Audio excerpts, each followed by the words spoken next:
Boniface, who has flown out here from Massachusetts to join with us today and give us his perspective on what's happening with our campaign. John, welcome. Thank you, Ed. Hello, Fighting Bobfest. Now wait a minute. I don't think the corporatists who are trying to take over our democracy heard you. Hello, Fighting Bobfest. That's right. Thank you. I'm honored to be here with all of you today and to be with Ed Garvey. You know, I understand there's a Senate seat opening up here in Wisconsin. I just want to take a straw poll. Clap your hands if you like the sound of United States Senator Ed Garvey.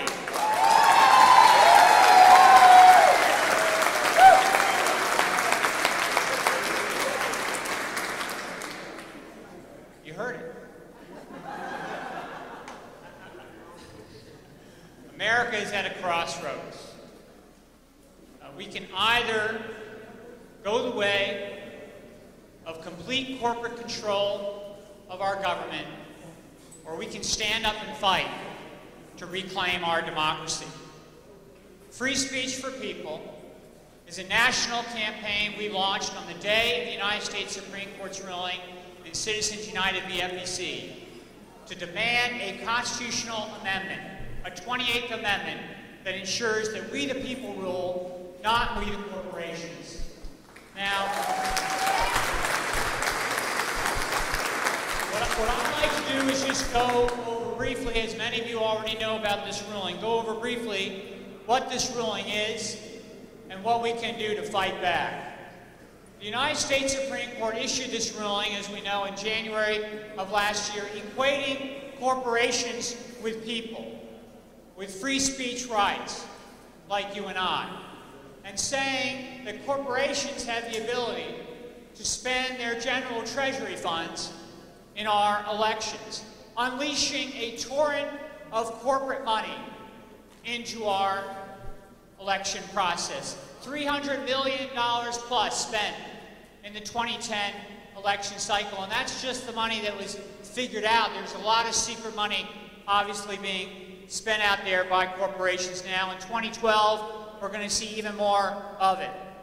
This ruling is a direct and serious threat to our democracy and to the integrity of our elections. And, you know, the fact is that this ruling, which was a 5-4 decision by the United States Supreme Court, did not even begin with the question of whether a century of precedent would be overturned. A century of precedent that has barred corporate expenditures in our elections. This ruling began with an effort by a private conservative advocacy group known as Citizens United, based in Virginia, which had created a movie called Hillary the Movie. A movie designed to attack then presidential candidate Hillary Clinton in the 2008 primary elections, to run ads, to advertise the movie.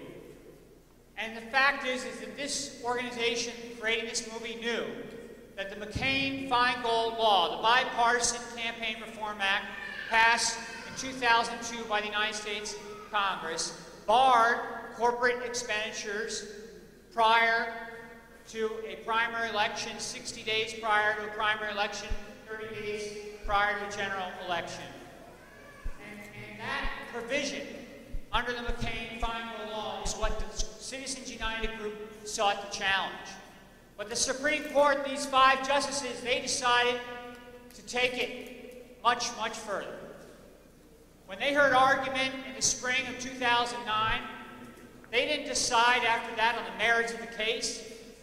They did something extraordinary, very rare for Supreme Court cases. They issued a notice of re-argument for September 2009, a special sitting of the court prior to it starting the next term in October of that year, to answer new questions that the trial court had not issued, that the Citizens United petitioners had not presented, that was not in the factual record. And the questions were whether or not 2 prior Supreme Court precedents, a 2003 ruling upholding the McCain-Feingold law, and a 1990 ruling barring corporate expenditures in elections, whether those two rulings should be overturned, and whether a century of tradition dating back to the 1907 Tillman Act, barring corporate contributions directly to candidates, whether that century of tradition should be swept away. These two questions were now presented in this case. And when they held that re-argument in September of 2009, the writing was on the wall. They were ready to go over the cliff. So we began to prepare this campaign to launch it the day the court dared to go over that cliff. And moments after the court issued its ruling in January 2010, we launched Free Speech for People with a website, with live video, going all over the country with tens of thousands of people joining this campaign to say the Supreme Court has had its say, but now we the people will have our say. People, not corporations, govern in America.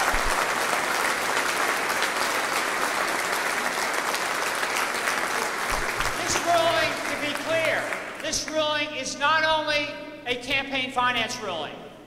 It's not a ruling only about money and politics, as important as that is.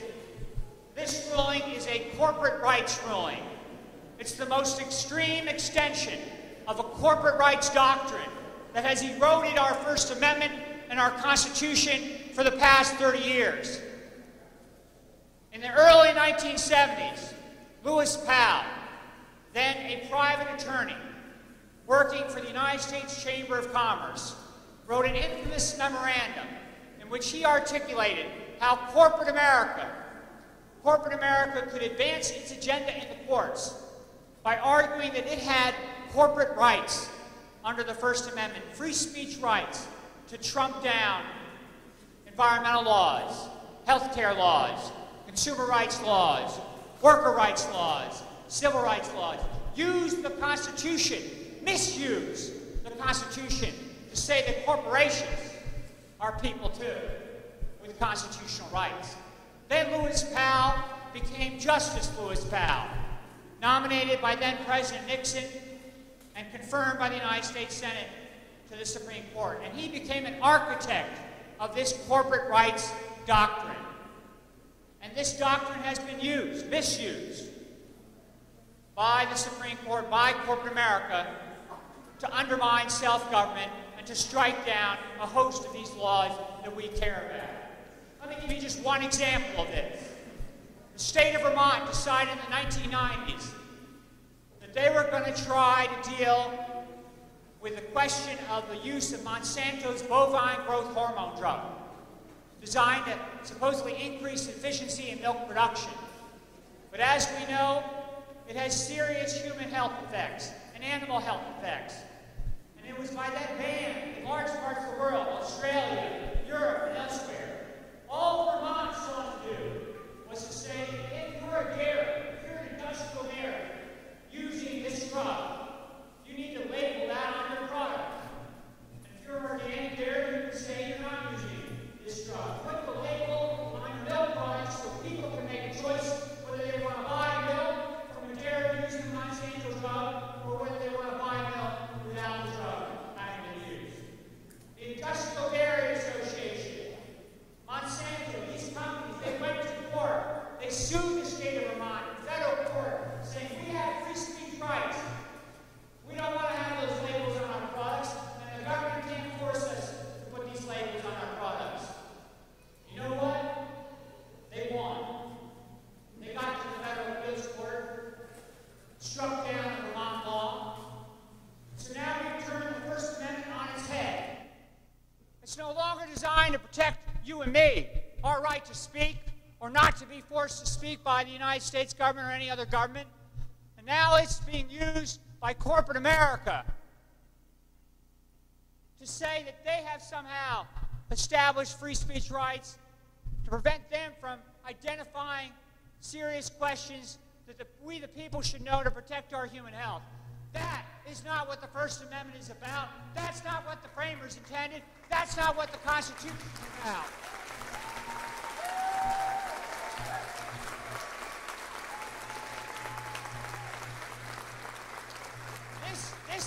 fight. Make no mistake about it. This is a fight about corporate power versus people power. Corporate power versus people power. The Wall Street scandal leading to the current economic crisis today is corporate power versus people power. The Massey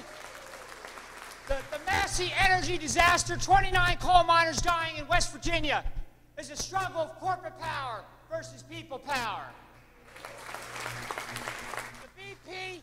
The BP oil catastrophe in the Gulf of Mexico is a struggle of corporate power versus people power.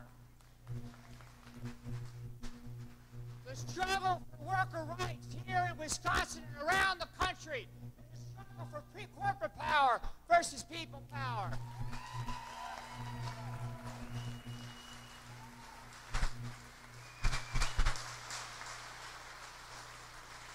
And the fact is, we know that corporations are not people. They do not breathe. They do not think. They do not have a conscience. And they have state-based advantages that you and I do not have. Limited liability, practical immortality, perpetual life, the ability to aggregate wealth and distribute wealth.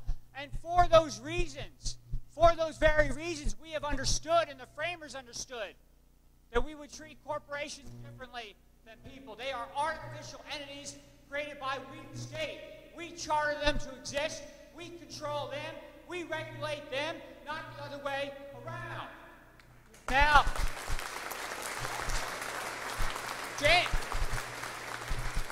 the framers understood this when they created the Constitution. James Madison said that corporations are a necessary evil subject to proper limitations and guards. Thomas Jefferson hoped to crush in its birth the aristocracy of our money corporations. And for more than 200 years, our federal courts, our United States Supreme Court, has followed that framers' intent when it came to the First Amendment, recognizing that corporations are not people with free speech rights. Yeah. We must restore our Constitution and our democracy to the people. We must restore the First Amendment to the people. We the people rule, not we the corporations. That's why. Central to this fight must be a fight for a constitutional amendment, a 28th Amendment that makes that clear, that corporations are not people with constitutional rights, that ensures that people, not corporations, govern America.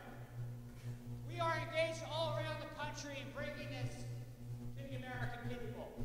Resolutions being introduced in Washington State, in New Mexico, in the Massachusetts state legislatures calling on Congress to pass the constitutional amendment and send it to the people. Congresswoman Donna Edwards has led the way with a constitutional amendment to do just that. To make clear that corporations do not have political speech rights. It's a step in the right direction.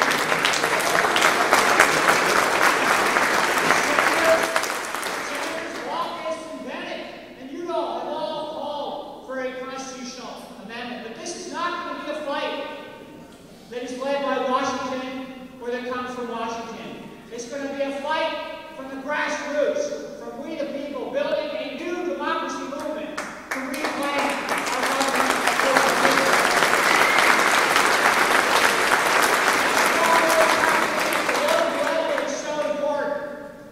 There have been town meeting resolutions passed just in the past 2 months in Massachusetts, all across the state, calling for this amendment. And here in Wisconsin, Move to Amend, a coalition that's also working on this fight, put on the ballot, as many of you may know, in Dane County and in Madison, this very question of a constitutional amendment, restoring democracy to people, making clear that money is not equal speech.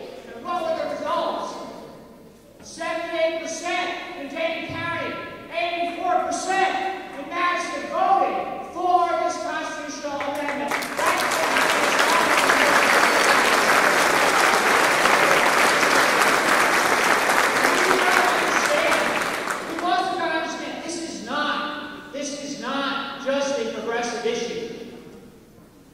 not a conservative issue. This is an American issue. We've done polling on this question with Peter Hart Research Associates, ended last year and early this year, demonstrating that overwhelming majorities oppose the United States Supreme Court's ruling in Citizens United, and overwhelming majorities support a constitutional amendment across the political spectrum. 68% of Republicans support this kind of amendment. 82% of independents, 87% of Democrats. This is a moment. It is a dangerous moment in our history, but it is an opportunity as well to unite the nation on this basic principle that we are a government of, for, and by the people, that we the people rule.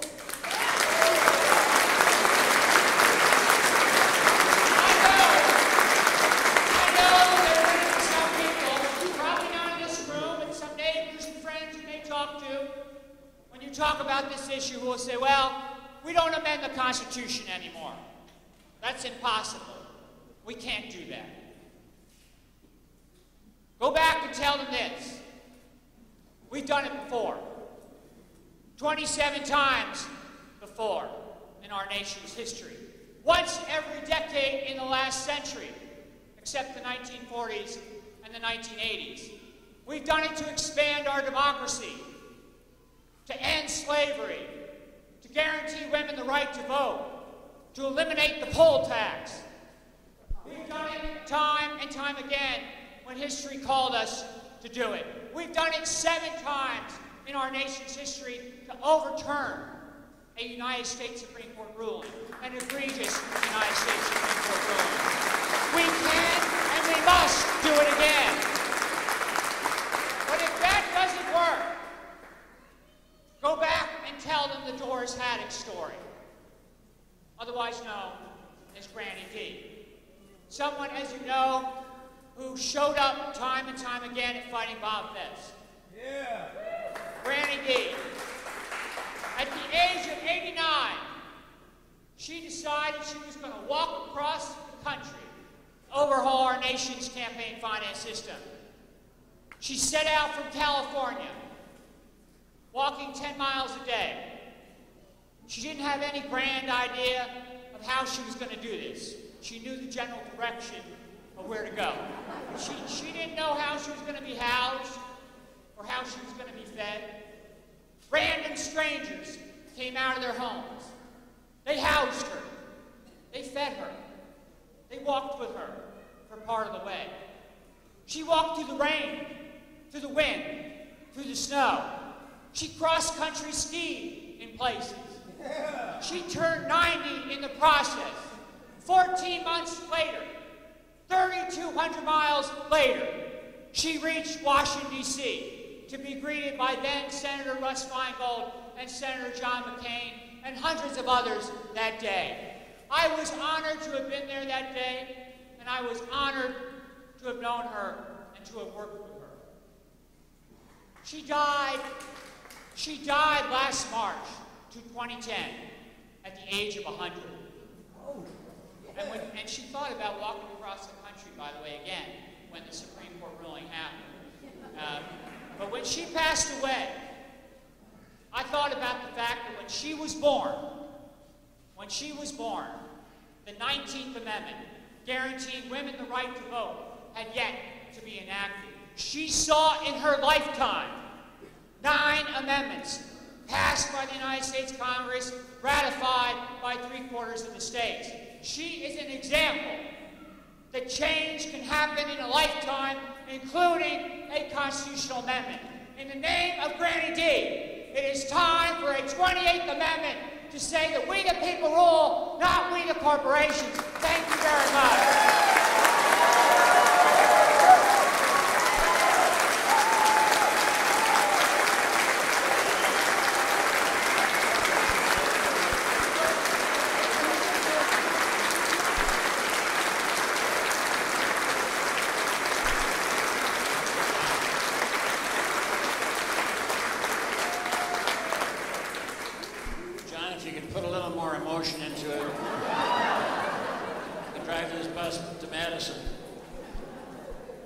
How many of you had a chance to see public television's 50th anniversary of the Freedom Rides?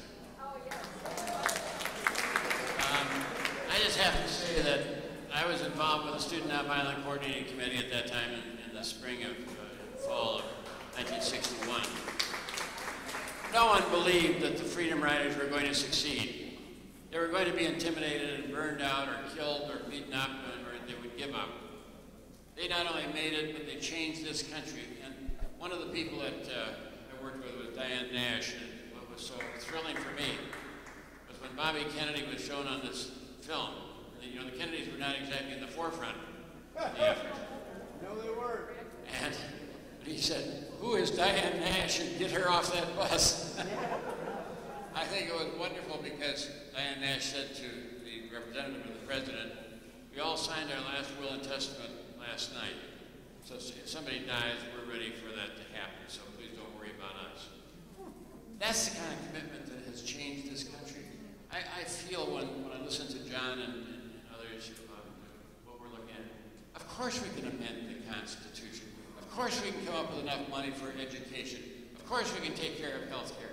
It's just a question of our attitude and whether or not we're willing to sacrifice for it. So I'm delighted that John Bonifaz came in here and stirred us the way he did.